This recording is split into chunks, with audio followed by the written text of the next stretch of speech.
తనతో మరో 10 మంది బీఆర్ఎస్ ఎమ్మెల్యేలు చర్చలో ఉన్నారని దానం నాగేంద్ర సంచలన వ్యాఖ్యలు చేశారు. కాంగ్రెస్ కు చేరికలపై ఆయన శుక్రవారం స్పందించారు. రేపు 6 ఎమ్మెల్యేలు పార్టీలో చేరుతున్నారు. బీఆర్ఎస్ లో ఉండడానికి ఎవరు ఇష్టపడడం లేదు. కేటీఆర్ ఎవరికీ విలువ ఇవ్వలేదు. ఆ పార్టీలో 2-3 మిగులుతారు. మరో 15 రోజుల్లో విలీనమయ్యే అవకాశం ఉందంటూ ఎమ్మెల్యే వ్యాఖ్యానించారు.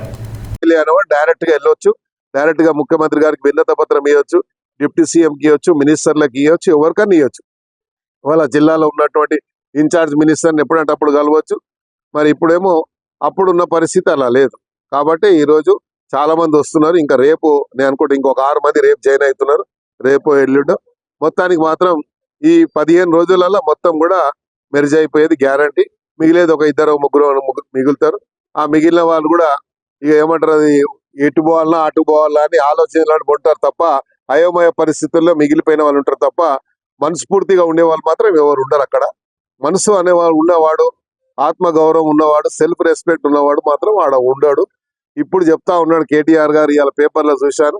ఏం చెప్తుండంటే ఈనాడులోనూ ఆంధ్రజ్యోతిలో చూశాను పొద్దున. ఏం చెప్తుండంటే టీడీపీ లాగా రీజనల్ పార్టీ స్ట్రాంగ్ కావాలంటే టీడీపీ లాగా ఉండాలి అన్నది.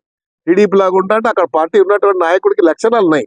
ఆ పార్టీని ఎట్లా కాపాడుకోవాలని చెప్పి, ఎన్ని కష్టాలు వచ్చినా ఆ పార్టీని కాపాడుకోవడానికి, ఎమ్మెల్యేలు కాపాడడానికి, ఎమ్మెల్యేల మనోధైర్యానికి, అక్కడ ఉన్నటువంటి ఎమ్మెల్యేలకు ఇచ్చే మర్యాద కానీ, ఎమ్మెల్యేలకు ఇచ్చేటువంటి ఇంపార్టెన్సీ కానీ ఇక్కడ ఇచ్చారా మీరు? ఒక ఎమ్మెల్యేకి ఒక ఇంపార్టెన్సీ ఇచ్చారా? ఒక ఎమ్మెల్యే వస్తే గంటల తరబడి కూర్చోబెట్టి నీకు ఉన్నటువంటి ఒక కోట్రీ, నీకున్నటువంటి వీళ్ళని మాత్రమే నువ్వు కేటీఆర్ గారు వాళ్ళకు ఉన్నటువంటి ఫ్రెండ్స్ ని ఎవడోడో జైల్లోకి పోయిన కూడా తీసుకొచ్చి ఇలా 1000 కోట్ల రూపాయలు సంపాదించావు. ఎలా ఇచ్చావు?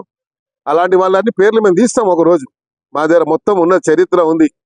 వాడు గుండు శ్రీధర్ గాడు కూడా ఉన్నాడు. వాడు పని చెప్తాం. వాడు ఆయన మొత్తం బేనామీ మొత్తం. అలా చాలా మంది ఉన్నారు. పేర్లు మేము చెప్పుకుంటూ పోతే అందరు పనులు బయట పెడతాను నేను గ్యారంటీగా. విన్నావా? సత్యం రామలింగరాజు గారు, తేజరాజు ఎక్కడుండి ఎంత పొరపాటు చేసి ఎంత చేసి ఎట్లా సంపాదించారు? ఇప్పుడు ఆ రాజేష్ రాజు వీళ్ళందరూ ఎట్లా సంపాదించారు? వీళ్ళందరూ ఎట్లా ఎట్లా ఎట్లా 100 ఎకరాలు 1000 ఎకరాలు ఎట్లా గవర్నమెంట్ ల్యాండ్ ఎట్లా తీసుకొని వాళ్ళు ఎంజాయ్ చేస్తున్నారు? దేని వల్ల చేయగలుగుతున్నారు? వాళ్ళు కేటీఆర్ అండా చూసుకునే కదా. కాబట్టి వీళ్ళందరికీ మేము తప్పకుండా అవన్నీ మొత్తం చరిత్ర నా దగ్గర ఉంది, బయట పెడతా. ఇలా చరిత్ర అంతా సమయం వచ్చినప్పుడు ఏదో దానం నాగేందర్ మీద యాంటీ డిఫెక్షన్ వేస్తాము. అయ్యవా ఉడొద్దంటు నేను ఏడా వద్దన్నాడు. నేను కూడా కోట్లనే తెలుసుకుంటా. ఉడొద్దంటూ నేను అదే అని నీకు వేసే అధికారం ఉంది. వద్దంటలే, నేను తప్పకుండా నీవు వెయ్యాలి. వేస్తే దానికి జవాబు నేను చెప్పుకోవాలి.